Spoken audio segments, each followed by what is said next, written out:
Very warm welcome to today's discussion. We'll be discussing about questions on traditional approach processes. There will be 5 questions. For every question, you will get around 1 minute to read the question, read the options, and put your answer in the chat box. Once I receive 50% responses, then I will start discussing about that question. For every question, we will be learning one important lesson at least, which will be applied to many other questions as well. Okay. This way, we will be completing all the 5 questions. It will take around 45 to 50 minutes for our discussion. Please ensure that you are noting down the points that we are discussing. And if you don't agree with any point, if you don't believe in any point, do let me know. Let us discuss. Let us ensure that you believe in everything that we are discussing. All right. So let us start with our first question first. Okay. As you can see the question on the screen, please read through the question, go through the options, put the best choice that you think is the correct one in the chat box. Once we receive 50% response, we will start discussing about it.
All right, I think we can start. I can see a lot of responses on the chat box, more than 50% for sure.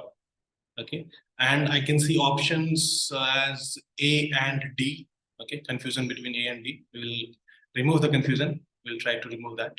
All right, thanks a lot, guys, for your responses. Let us discuss. Those who are still trying, please keep going through it. Put the answer in the chat box. We'll discuss. A project sponsor has asked a project manager to draft a project charter for the project. While discussing with the stakeholders, the project manager noticed that the stakeholder has a negative attitude towards the project and doesn't believe in the project's outcomes. Okay, so the scenario is that the sponsor has asked the project manager to draft the project charter. While doing that, maybe they will be talking to the stakeholders. Okay, and while discussing with them, they realize that some of the stakeholders or one stakeholder has a negative attitude towards the project. Now, this stakeholder may help the project manager in acquiring the necessary resources for the project. Okay, now these are the situation available with us. The project manager is drafting a project charter. Stakeholder has been found to be negative. Now, the question is, what is the best course of action for the project manager to take? So when you find that there is a stakeholder who is negative, who could be helpful in the project, almost all the stakeholders are helpful in the project, but if you find that they have a negative attitude towards the project and the project's outcome, they don't believe in the project, what should you do? And that's the question. Let us have a look at the options. Improve communication with the stakeholders to obtain support. Okay, do we need support from stakeholders? Yes. But this question is saying improve communication with the stakeholder. We have initiating the project.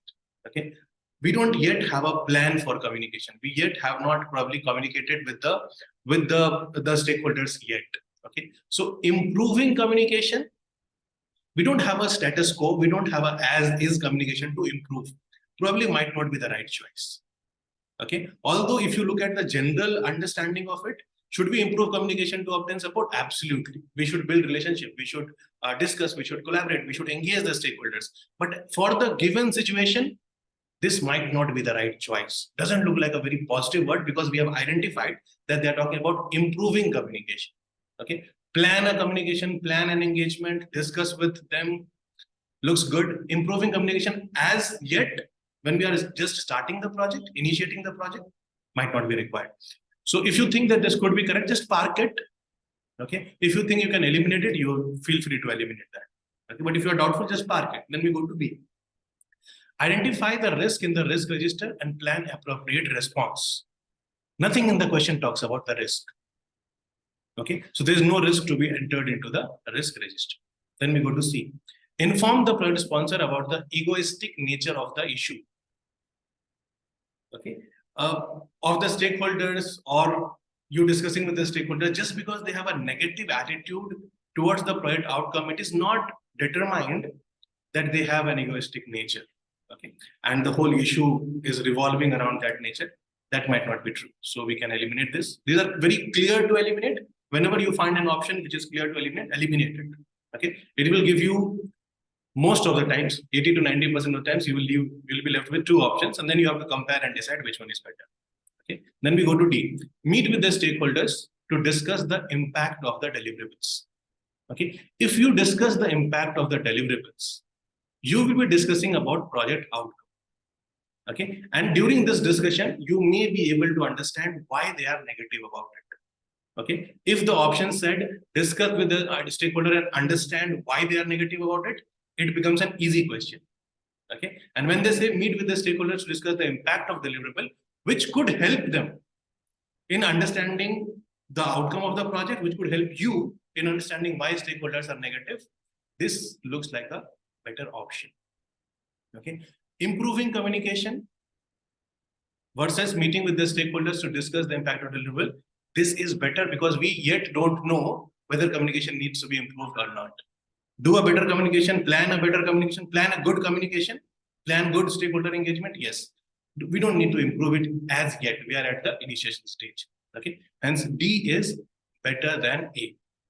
Now the biggest idea here, and in most of the initiating process group type of question, is to identify that they are talking about initiating the project. Okay. During initiating the project, improvement, details, comprehensive discussions, those things don't happen. Okay. Meeting, yes, it does happen. Right. Hence, it is a better choice. Is it clear, everyone? Because a lot of options were A. Is it clear why A is wrong? Or yeah, why B is better than? It's clear because as soon as I heard you reading the question, as soon as I heard outcomes, then it seemed to be that impact of the deliverable was a good option. I wanted to change my answer. Yeah, right. That happens. Okay. So when we read and we try to emphasize on few of the points, then we start realizing, okay, good. I mean, this is how the answer would change. So for initiating, we will not be able to identify unless we have identified. But it is important to understand which process group we are talking about, because that would help us in removing few of the questions, few of the options. Okay. Now, the lesson to learn from this question. Okay, it is a part of identify stakeholder. Okay, and when we identify stakeholders, we don't just list down the names. Okay, when we are identifying stakeholders as a part of the process that PMI talks about, when we are identifying stakeholders, we are also analyzing them. It cannot happen that, okay, we are just listing down the names and we are not thinking about the aspects of the stakeholders which are important for our project. What are those aspects? It could be that whether they are external or internal. Are they part of my organization, or are they part of outside my organization? Right? That is one level of analysis that we would like to do with stakeholders. We would also try to understand whether they are positive or negative. Okay. So as you can see, the question can also be framed like you are conducting an activity in the process, identify stakeholders. And then you realize that the stakeholder has a negative attitude towards your project. What will you do? Right? It could happen in that way, or it could be in a general way. These days, which is last 1.5 years or 2 years, okay, PMP exam does not talk about the processes exact in the same sentence, in the same terms. Okay, they will not say that you are managing an activity in the process, identify stakeholders. They would explain it. It becomes easier for us because then you don't have to memorize these processes. Okay, but if you understand the process, it will definitely help you.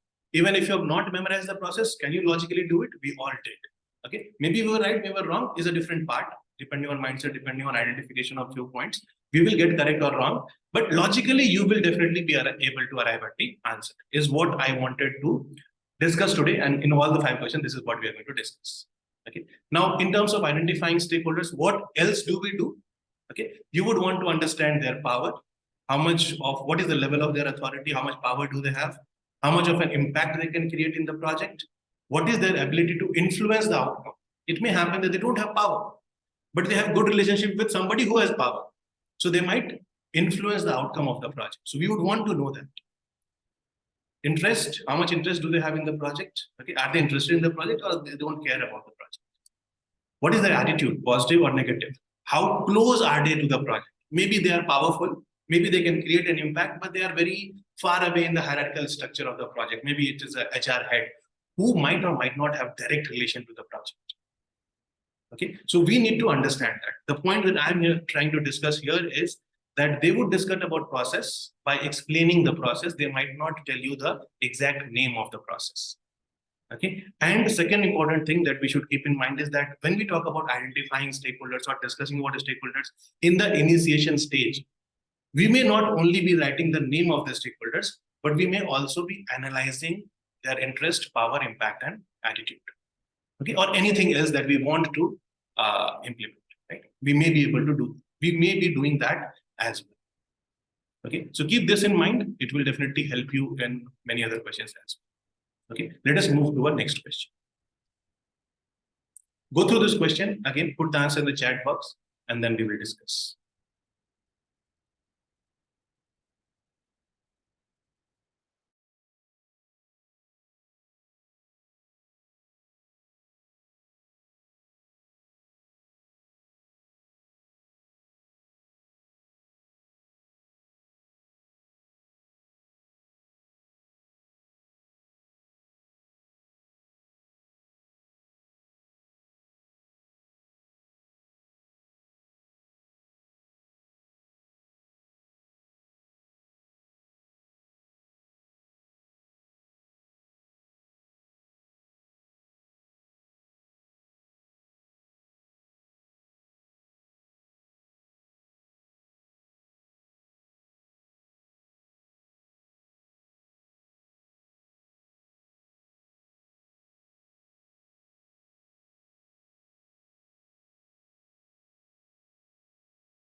All right, so let's discuss this. Those who are attempting, please keep doing that. Put the answer in the chat box.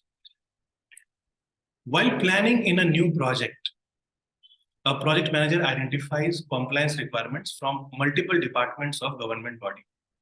While few of the requirements can be met without any changes, few other requirements demand alteration to some of the organization policies.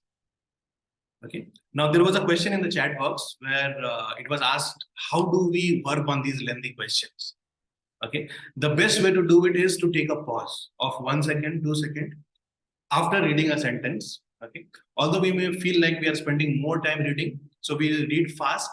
Fast reading and skipping some information might take more time for you to solve the questions.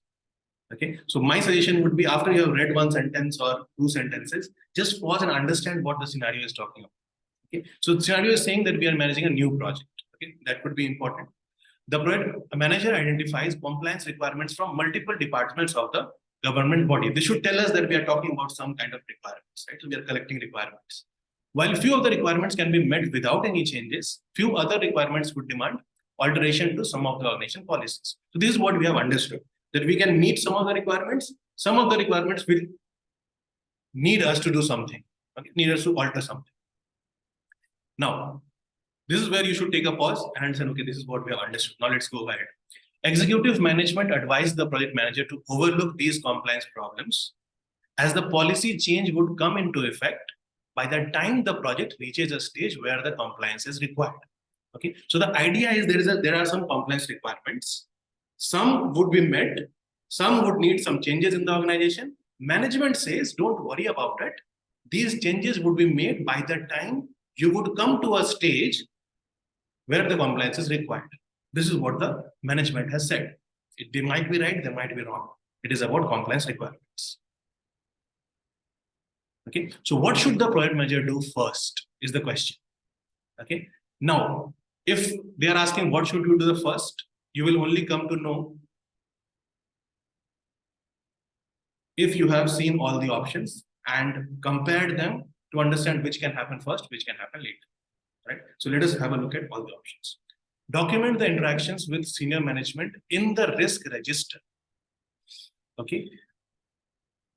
As such, the question is not talking about any risk.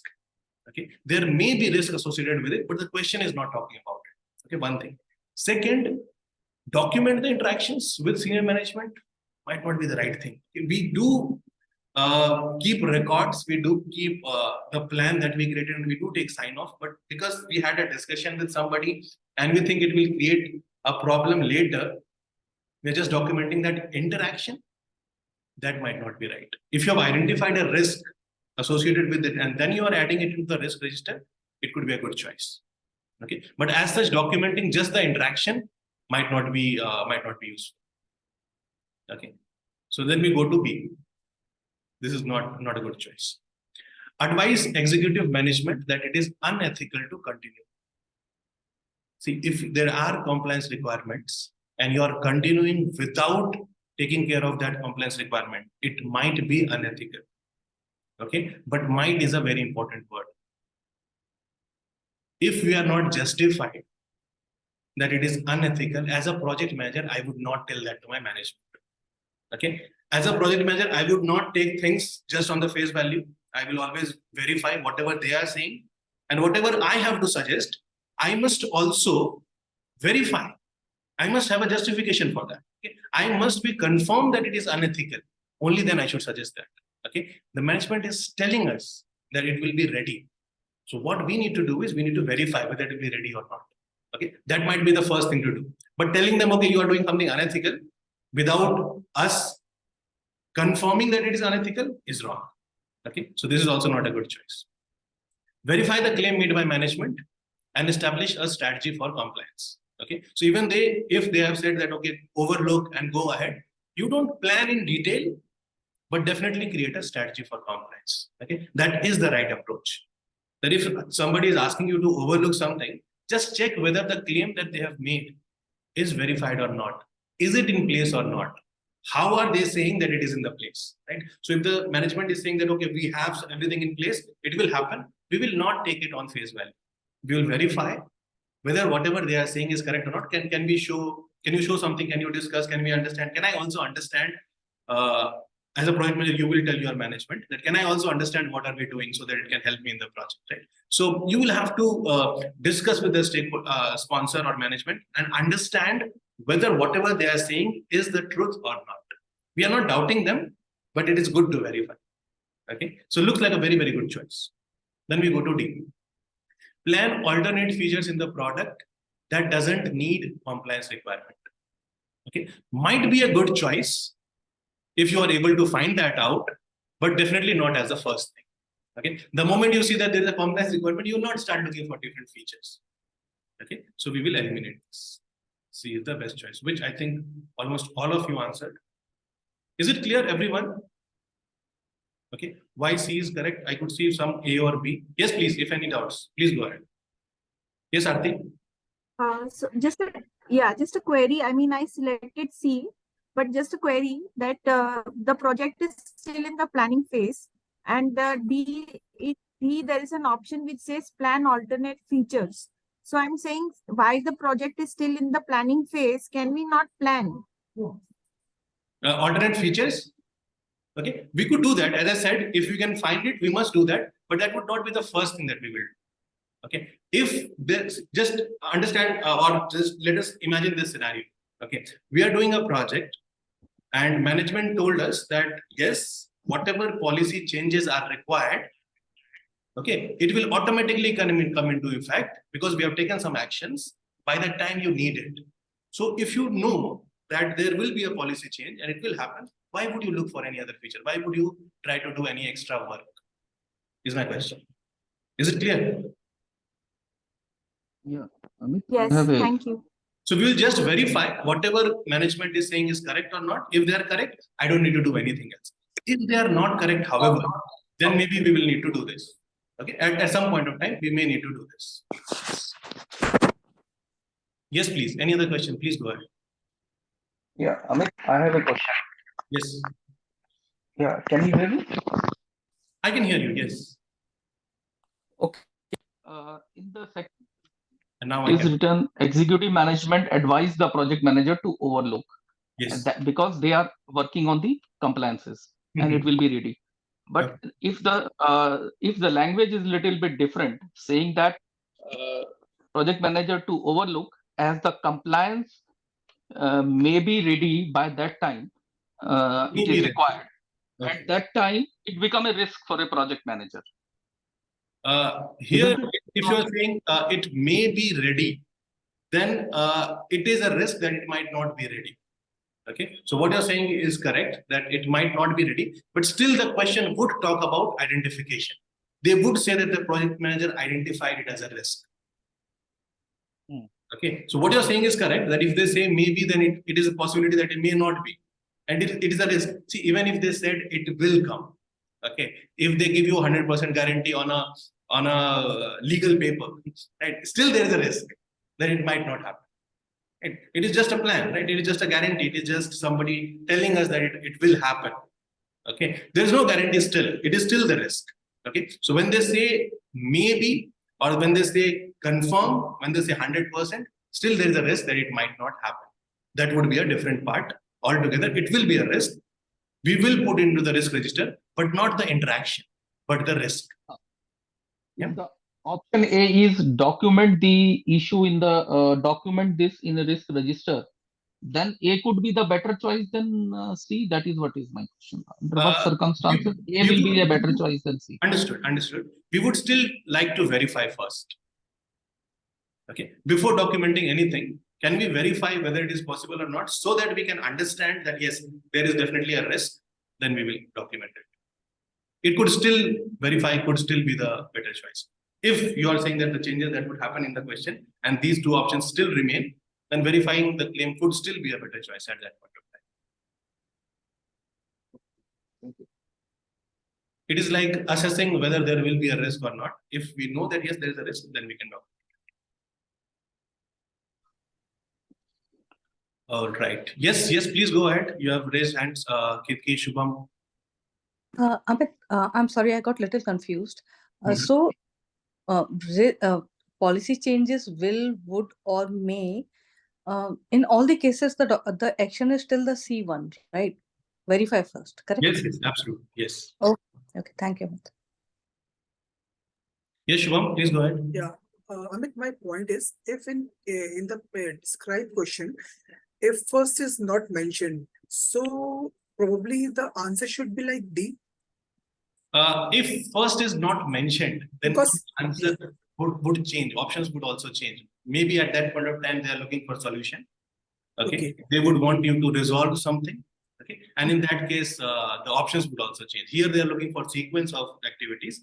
There, they might be looking for problem solving skills or decision making. Okay. Then the options would also change. Because in the statement itself, the initial phase is going on because some plan is going on, so that they are segregate the requirements. Yes. So we are at the planning stage. We are trying to collect the requirements and we're trying to categorize them into different categories. Absolutely, yes. Yeah. Amit, Ajay here. Yes, Ajay, please go ahead. Regarding the D point. They mention that the plan alternate features in the product. There is nothing mentioned about there is a problem in the feature or product or something. It's a project, I think so. While planning, it is a part of project, okay, where we may be doing some product. Right? Yeah, maybe, but that is not mentioned. It is not mentioned. Yes, I understand. So that's why. Okay, so that way also it looks like not a good choice, but probably we are doing a part of the product. Features would probably always be in the product. Okay, projects will have processes, right? So it is aligned to that, although they have not mentioned anything about the product. They have only mentioned there are some compliance requirements, which is a good identification, by the way, Ajay. What if it was during execution stage instead of planning? Okay, so if it was at the execution stage and you identify some requirements, okay, you would still be doing the planning process because you are still collecting the requirements. And if you have identified the requirements and later when you are executing the work and your sponsor says that don't do anything that you have planned, okay, because we have already taken care of it, then still you would need to verify. Okay, so ultimately the idea is that if somebody is claiming something, we need to verify whatever they are claiming is correct or not. Okay, thank you, Amit. All right. Okay, I could see one more question. Internal and external stakeholder has same importance in a project, right? If there are any priority to take care. See, just on the category level, internal or external stakeholder does not decide the priority just because they're internal or external. Because internal could be our top management, external could be customers' top management. They all could be top priority. Okay, internal could be somebody, a team member, who is not really responsible for the entire project work or something. External could be somebody who is not related to the project, but is a stakeholder, not very much related to the project. So there will be a low priority. So priority would depend on how much of an impact they can create in the project or how much they will get impacted by the project, not by whether they are internal or external. All right. So now the lesson from this question, okay. Others, which means apart from project manager, others making claims, complaints, proposals, suggestions, recommendations, and similar words, okay, we need to verify. Okay, if there is an option that talks about verification, I'm not saying that it will always be correct, and never create those rules in your life. Just compare the options and see. But there are more chances that that option would be a better option. Because see, it is a claim that is being made by someone. They are complaining about something. They are proposing something, suggesting and recommending. Why would I take it on face value? Unless and until I have also verified whether whatever they are suggesting is correct or not. Right? So in such cases, we must always verify before taking any action. All right. Now, as project managers making any claims, complaints, proposals, suggestions, or recommendations, it must be justified in the question. Okay. If I am suggesting that you should not do this, this is unethical, it must be justified. And if I am taking any action, like looking for a different feature in the product, okay, that must also be justified. Something should tell that, okay, there would be a good feature, there is a need of a different feature. Something should tell in the question before we can take any action. Our actions must be justified. So any suggestions that you are making, any proposals that you are doing in options, right?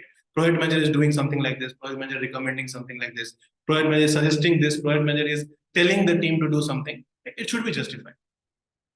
And if somebody else is telling this, typically it will happen in the questions. Right? In the questions, stakeholder, customer, management, anybody claiming, complaining, proposing, suggesting, recommending, or doing any such things, you should verify it, whether they are correct or not. Right? That is our mindset. We must always verify whatever information that we receive. And whenever we say something, we must ensure that it is justified. We should not randomly suggest something just because we think it could be correct. We should verify it first. Okay, whether it is justified or not. That's the mindset. Let us move to the next question. Okay, again, go through the question, put the answer in the chat box, then we will discuss.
All right, let's discuss this. A regular resource supplier in the project has delayed the supply of resources because of the pending renewal of their annual contracts. Okay, supplier has not supplied the resources, or they might not have supplied the materials, whatever you can say. Okay, situation could be anything. The point is that there is a pending renewal of the contracts because of which something has not reached the project. The project team had identified the risk of delay in decision making for contract renewals. Okay, so team was smart. They had identified this as a risk. The project is now in execution stage when the procurement team has started the negotiation with the supplier. Okay, so now we are at execution stage, and now the procurement team has started the negotiation. Okay, now this will delay the project by considerable number of days. Ultimately, and I think all of you noticed also, they are saying that we had identified a risk and the risk has now materialized. We had identified the delay and the delay has happened. Okay, so now if you can summarize that, it will be very easy to solve the question. What is the best course of action for the project manager to take? Look for a new supplier and submit change request for the cost schedule impact. Why should I look for new supplier? It is not justified. Okay, and also how is it going to help? It may further delay the project. We don't know, right? So it is confusing. We don't know that it is a proper solution. So I will not take this as a solution. It will not be my best course of action. Document the issue in issue log and implement the risk response plan. Okay, looks proper. Okay, is this an issue? Yes, 100%. The risk has materialized, which means it's an issue. Should the issue go to issue log? Yes. And what should we do about it? We have identified the risk. So whatever risk response plan suggests, we will implement it. Looks like a proper process. So we'll keep it because we may find a better option. We don't know. Right? So this is what you should do. Never be I would say overly in love with an option. Okay, so that you start seeing all the other option as a bad option. Right? Just keep it. I mean, we have to keep our calm and just park it. Always be a little bit critical, saying that there could be a better option. Okay, if I find a better option, then I will have to eliminate this. If not, then this is a better option. Okay. Then we go to C. Discuss with the team to determine options for risk mitigation. Okay, too late for this. Now is the time to implement the risk response. What we should have done this much before, when we had identified the risks. When we were planning about the risk, we should have decided about the options for risk mitigation. Okay, this is not the time for that. This option is much better, a better course of action than C. So we will eliminate this. Then we go to D. Escalate the issue to the procurement head, complaining lack of support. We just understood this mindset, right? That if I'm doing something, it should be justified as a project manager. If I'm complaining that there is a lack of support, then it should be justified through this option. It is just that there has been delay. We don't know whether there was a lack of support from the procurement team or not. So if I'm escalating the issue to procurement head complaining the lack of support, it's not justified. Okay, because it is not justified, we will not do that. We will not escalate. We will choose option. Okay. All of you answered B, so I think it is clear. Any doubts? Anything that you want to discuss? Anybody?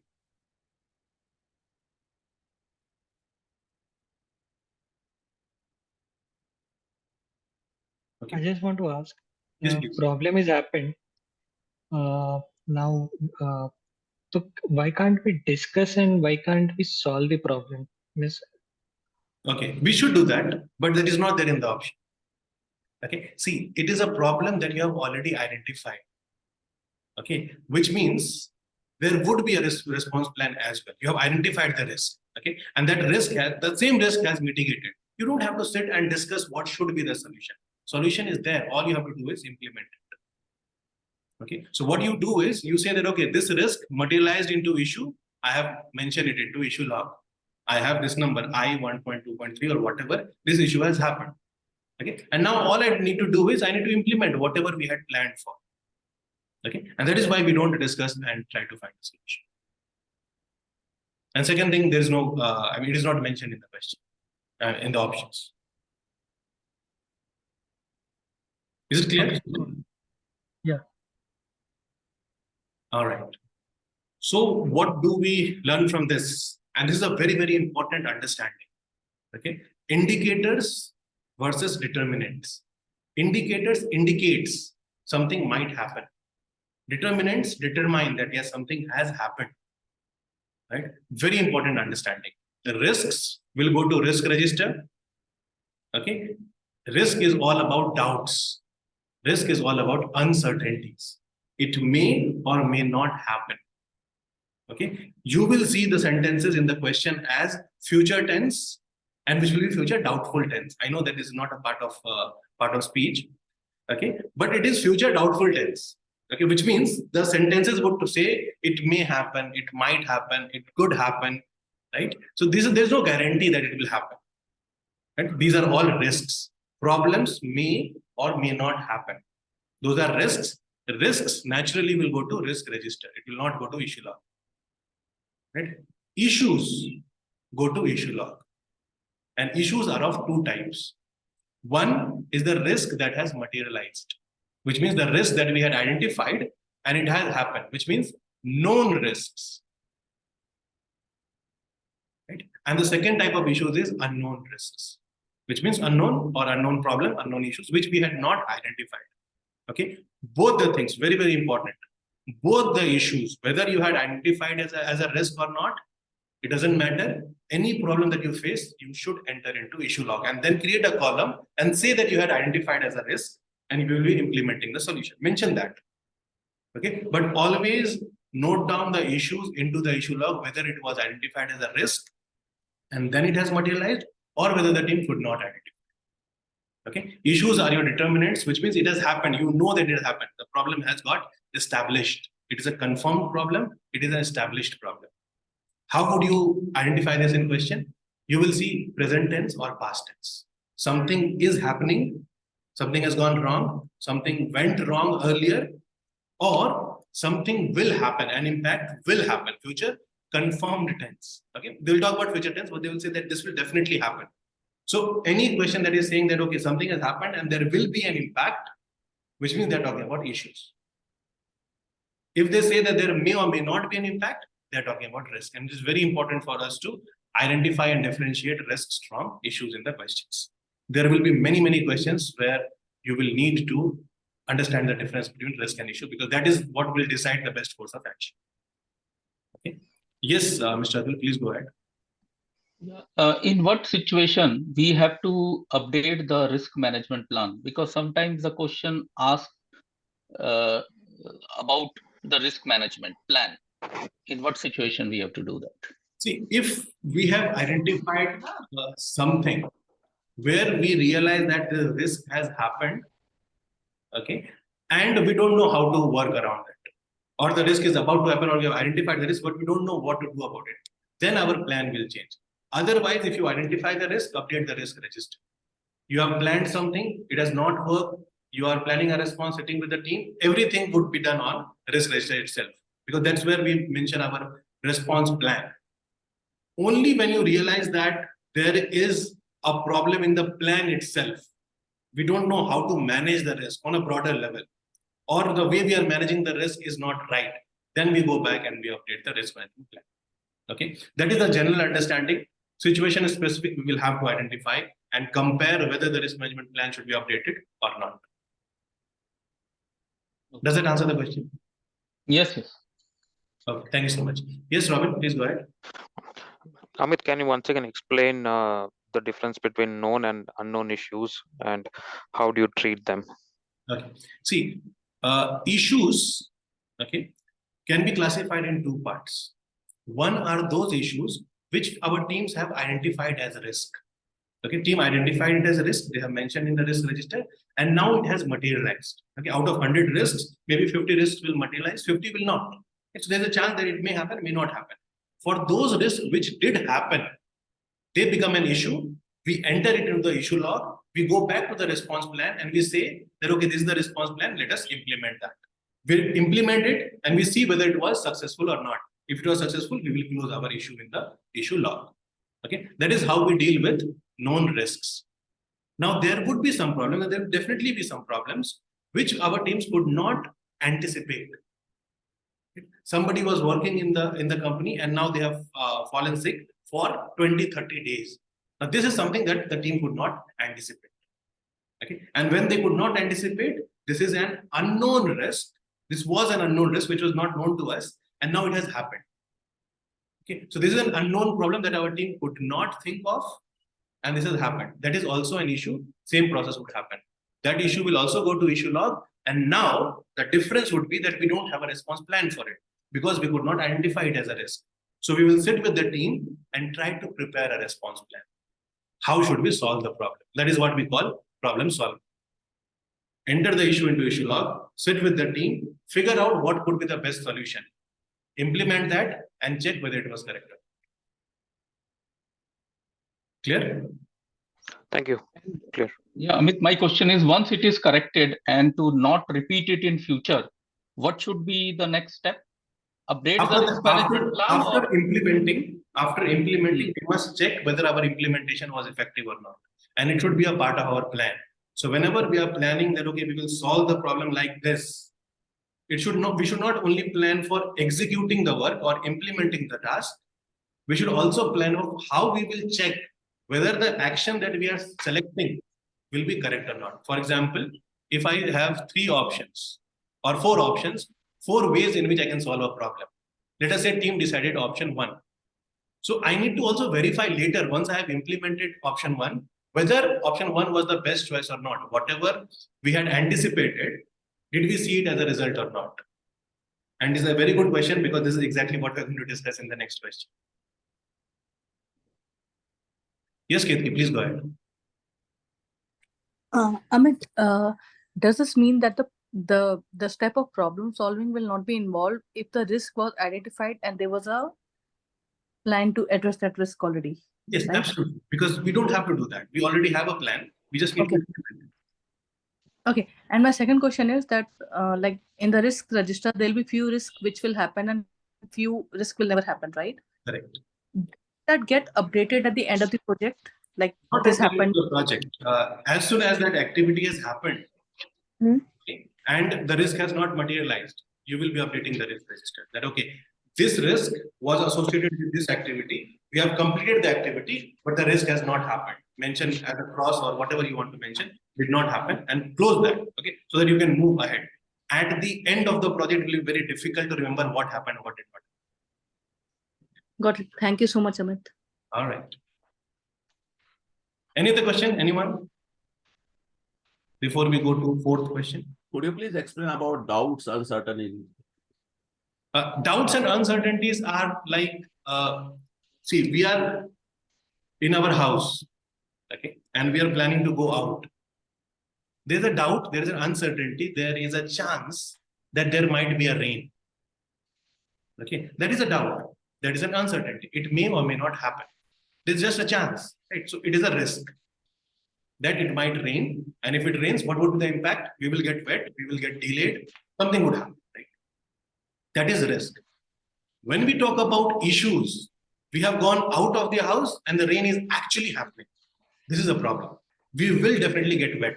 We will get delayed, whether it is by 1 minute, 15 seconds, whatever it is, but there will be an impact. Okay, so that's the difference between doubts and uncertainty and confirmed and established. Yeah. Amit, I have one question actually. Atul has already asked that question. Just in addition to that, for example, any issue which has been identified and that it was not there in the planned risk. Okay. So then we discuss with the team, to find out the risk response. Right. In that case, do we update the risk management plan, or number 2, do we put that somewhere into the lesson learned register? Lessons learned register, yes. Risk management plan, no. Okay. It is an issue that we have identified. When we have learned a lesson, and that's when you realize that it is something that I need to implement in this project itself, and it will help me in managing the risk better, then probably yes. Okay? But it is a very far-fetched imagination. Okay, that we will not be doing it in the PMP questions. So typically, lessons learned register, definitely yes, because for every problem we should learn a lesson and we should update in our lessons learned register. Okay, all right, makes sense. Thanks. Yeah, yes, Shubham, please go ahead. Amit, my question is, if the issues which is coming through brainstorming and have a proper mitigation plan, that is considered as a risk, and the issues which we don't expect and during the execution phase, which are coming during the execution phase, so can be mentioned as in a issue log, because yes. they don't have any mitigation plan. Yes, I get your point. Yes. Yes. So if you are brainstorming, if you are planning, and then you identify that something might go wrong, definitely a risk. Okay. But when you observe that something has gone wrong, it's an issue.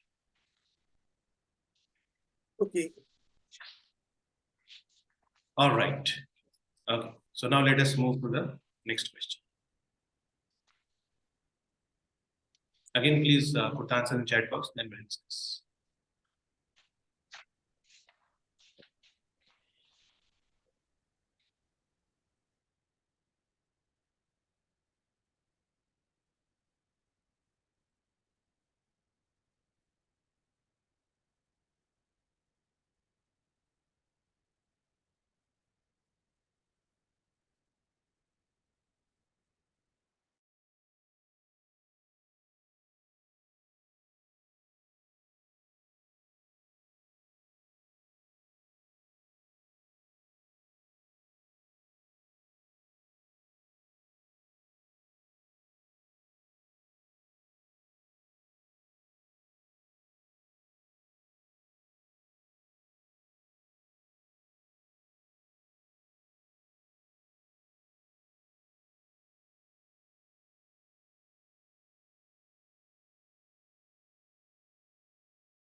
All right, so let's discuss this.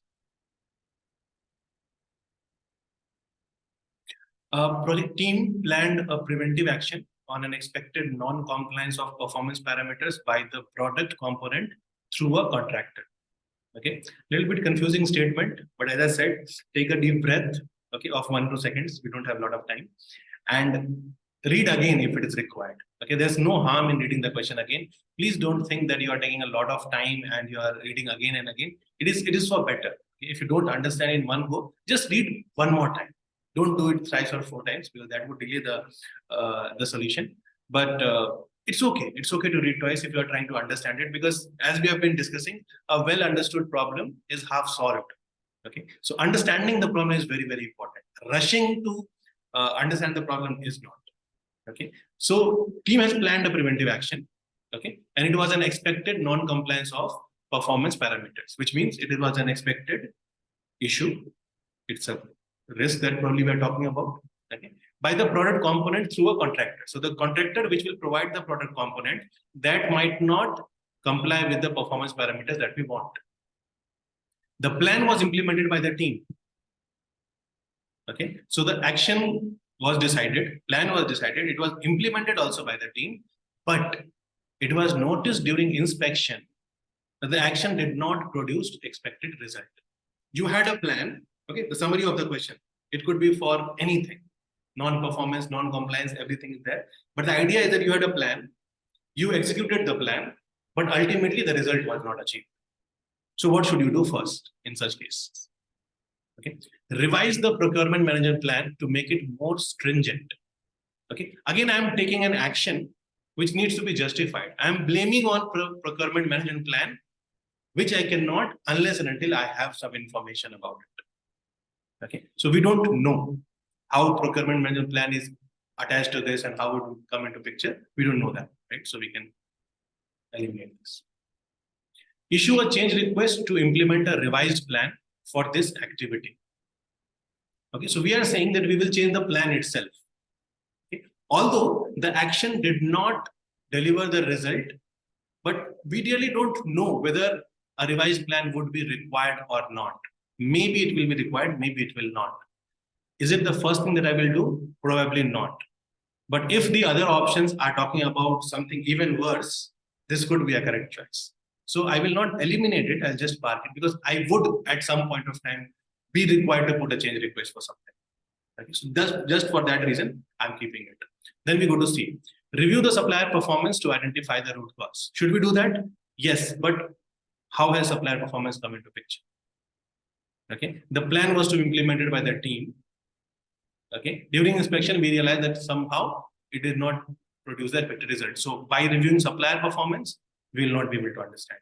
So we can eliminate this. Then we go to D, audit the quality process to identify why the plan did not work. See, the intention is absolutely correct. Right? But will auditing the quality process help us in doing that?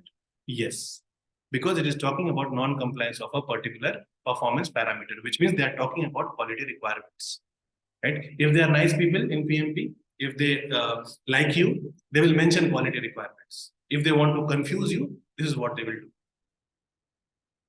Okay, so they will be explaining it. See, the idea is not to confuse you. The idea is to ensure that if it is a global certification, then globally, the different ways in which the same thing can be explained, they are putting it in so that you are able to understand it or not. That is what they are testing. Okay, so they are making you a global project manager, which is a good thing. Right? So will quality process audit help me? Yes. And should I identify why the plan did not work? Yes. As a first thing, absolutely. Right? And then once I realize what has happened, what has not happened, maybe I will need to issue a change request. So definitely I have a better choice, D available, which is better than B. Clear, everyone? Why C or D is not correct? Because I could see that. Yes. Sorry, C or B is not correct. All right. So now, in terms of the lesson from this question, okay, it is very important to follow this PDCA cycle in almost everything that we do. What is this cycle say? Plan what you want to do. Okay, whether you're talking about the activities, whether you're talking about changes, whether you're talking about issues, whether you're talking about risk, anything, always plan. Okay, plan what you want to do. Do what you said you will do. Right? Then check whether after implementation, everything is correct or not. It is for everything. Okay, it is not just for regular activities that plan, execute, monitor, and control. We know and we'll follow it. But it is true for any plan. See, you are deciding a solution on a problem. You will implement that plan. Check whether that solution worked or not. You will be planning some changes. You will be taking approval. They will approve it. You will implement the changes. Check after that whether the changes for which it was approved, did we realize that benefit or not?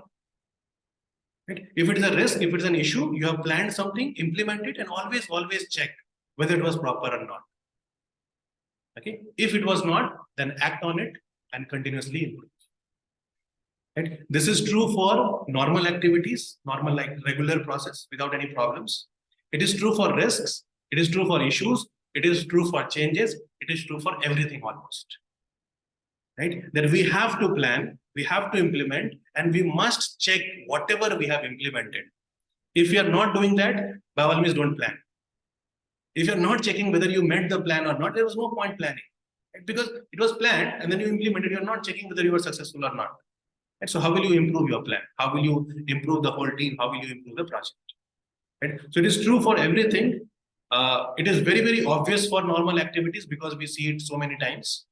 But for risks, issues, changes, also it is important that whatever we have planned, after implementation, we must check it. There will be at least one question which will check test on this. Right? At least one, I'm saying it could go to 10, 20 also. Right? That whatever we have planned, we must check after implementation whether whatever our intention was, did we meet it or not. Right? All right. Then let's go to the next question. Last question of the day. Okay. Put the answer in the chat box, then we'll discuss.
All right, so let's discuss this.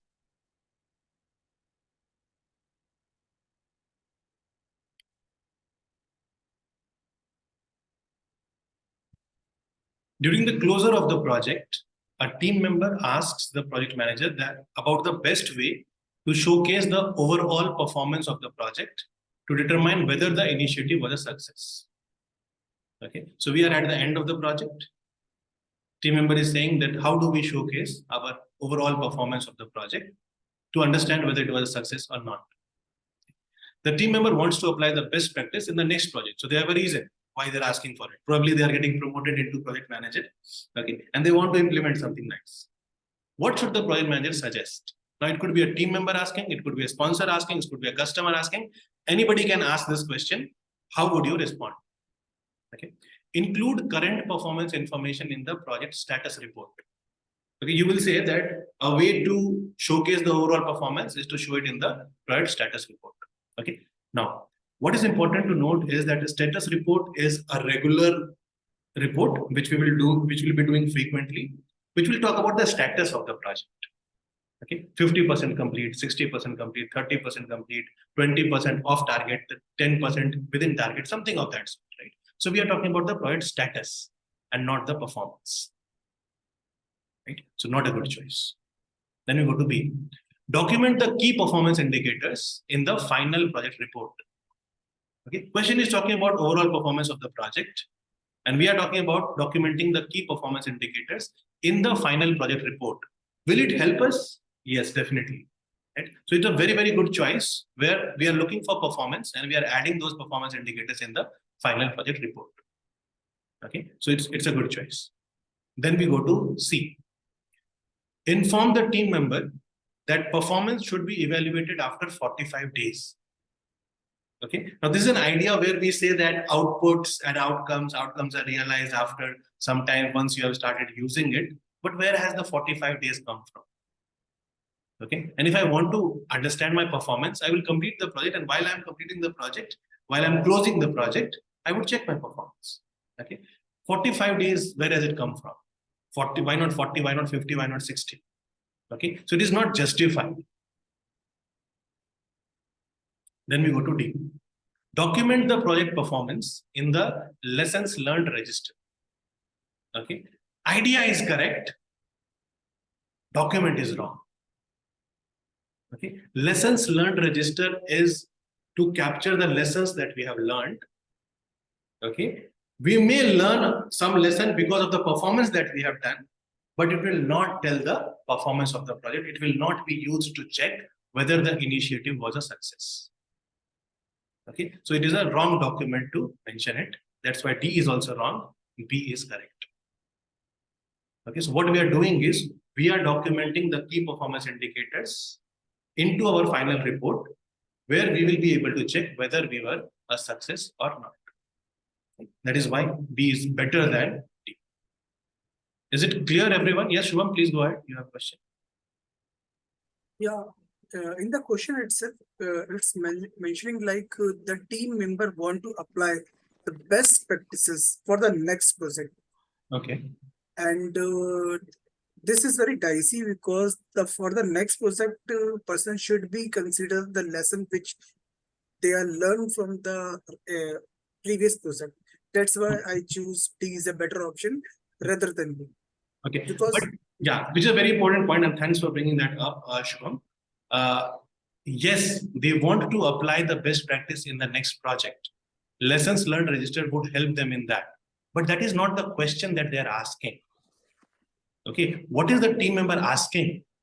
Team member is asking the project manager about the best way to showcase the overall performance of the project. Okay, so they want to understand this best practice so that they can apply it later. Right? So they are not asking how do I apply the best practice or what will I use to apply the best practice. They're not talking about that. What is they asking? What is the team member asking is that how to showcase the overall performance of the project. That is what they're asking.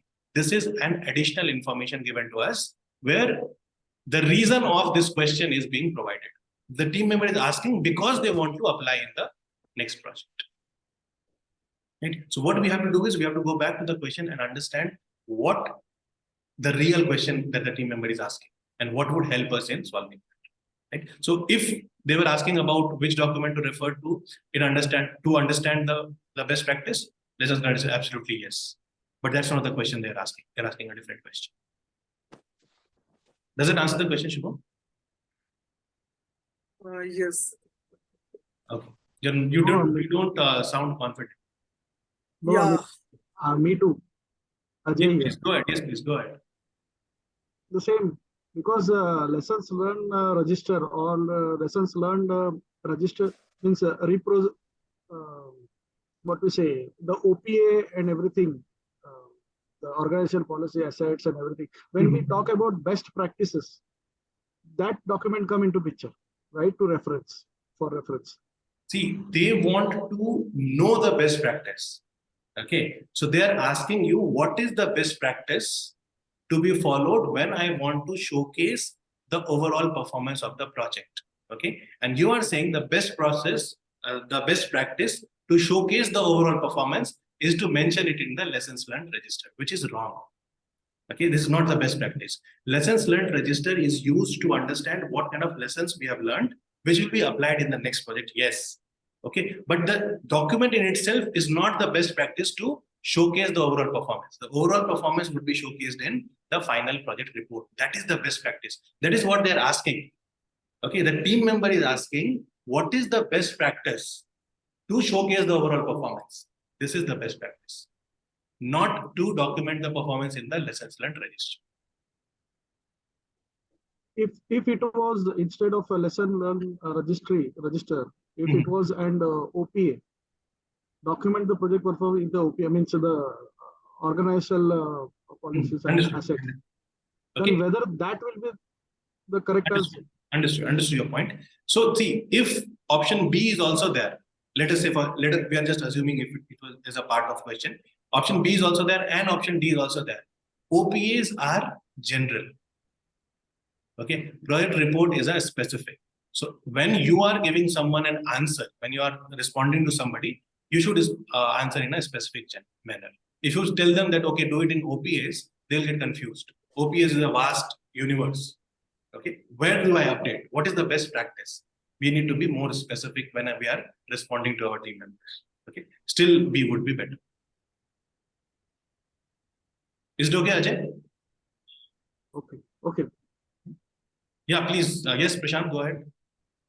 Hello. Yeah, Prashant, I can hear you. It's me, Unut. Okay, Unut, tell me. Okay. Amit, I'm confused here. The question says, what should the project manager suggest? Yes. Whereas B is what the project manager himself should do, not suggest to the team member. That's why I chose D.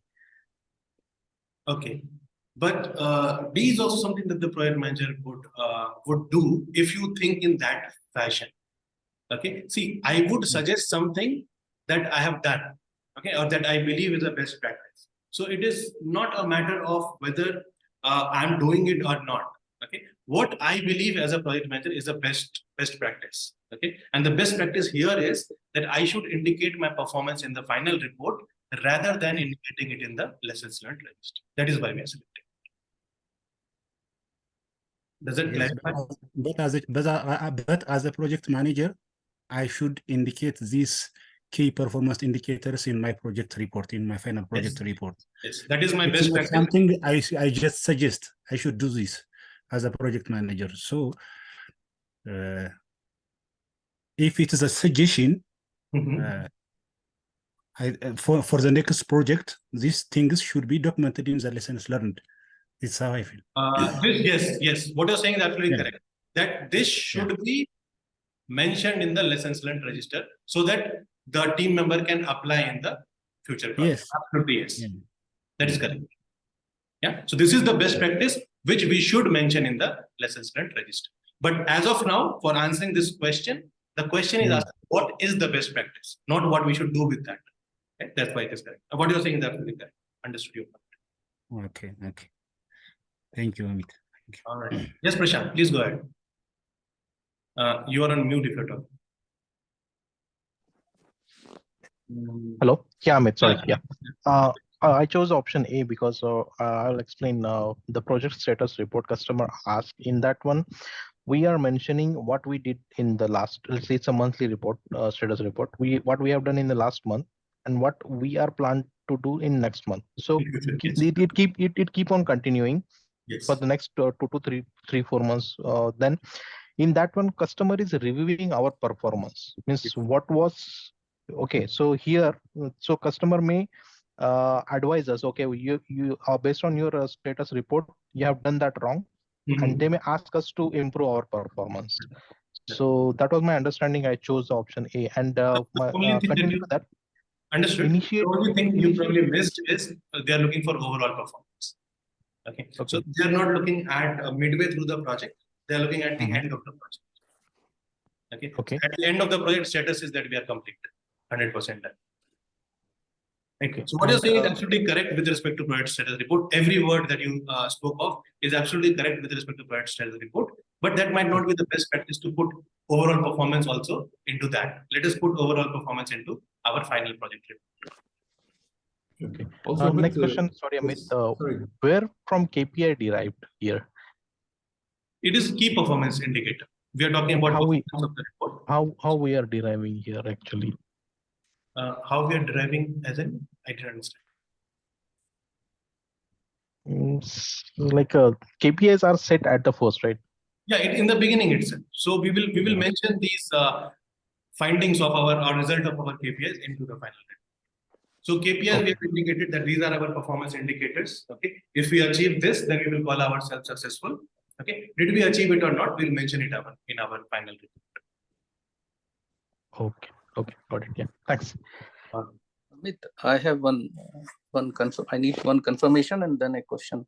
Yeah. So basically, the question says closure of the project. So I understand A is not the right answer. It is A is generally produced during execution, monitoring, and control. Yeah. And since it is a closure, it is a final project report. So that is what I interpreted. Yes. But the question is, in the final project report, do we include your voice is breaking. Sorry. So in the final project report, do we include the lesson learned and the best practices? Final project report, yes. Okay. It will be a final report of almost everything, including. Thank you. Yes, absolutely. Yes, Kirti, please go ahead. Amit, it's a hypothetical question, but in the option A, what if the word status was not there? So says report. Status word is removed, right? It becomes the same option. Then include the performance in the project report or include project report, right? It will become the same thing. There's no difference there. A and B become same then, right? Correct. Amit, I'm sorry, I got confused. So if the first option reads as include current performance information in the project report. Okay. Then this is also the right answer, right? Yeah, it becomes same. There's no difference as such. Okay, done. So actually status was the keyword which we should have got. Yeah, absolutely. Okay, thank you, Amit. All right. So the final lesson from this part was the difference between status report and the final report. Status report is a periodic document, okay, which we create regularly to understand the current status, 20%, 30%, 40% complete, and based on that, forecast what we're going to do in the future. Okay. While the project final report or the final project report, also known as project completion report or project closure report, these are the words that you might see in the exam. Okay. It is a comprehensive document created at the end of the project. Okay, as a summary of everything that we have done. All right. So that's the difference, and because of which we selected final project report in the question. Okay. Sometimes it might happen that they are talking about status report and project report in two options. We should not get confused. Status report is for status. Final project report is the final finding of everything. Okay. This brings us to the end of today's discussion. Thanks a lot for your participation. I hope it was helpful. Okay. Do let me know. Was it helpful? Yes, it was. All right. Yeah, Thank you. Yes. Yeah, Yes. Thank you. Thank you so much. Extremely So helpful. what we will do is we will be meeting again next week, okay, with discussion on agile approach. Okay, traditional we have kind of touched base and understood. Okay, you want to solve more questions? Let me know. I'll be sharing some more questions, but don't digress yourself from the plan that you are following. If you are following a plan of doing mock exams, then keep doing it. Let these revision sessions be a quick reminder or a quick refresh of something that you might not be seeing currently. Okay, let it be like that and continue your plan. Don't change your plan just because I'm doing a session of traditional approach.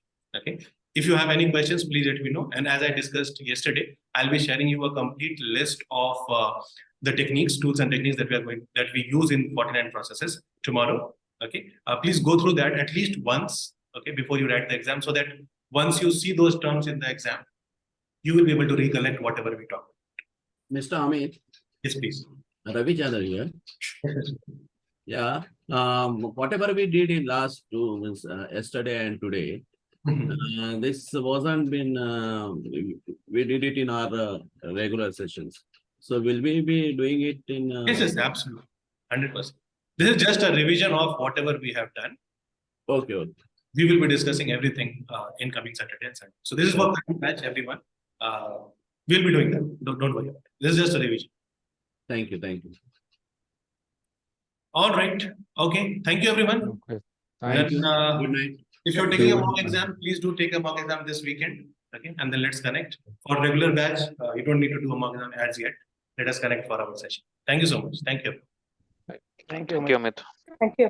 Thank you, everyone. Thank you. Thank you. Thank you. Thanks, everyone. Thanks, everyone. Thanks, everyone.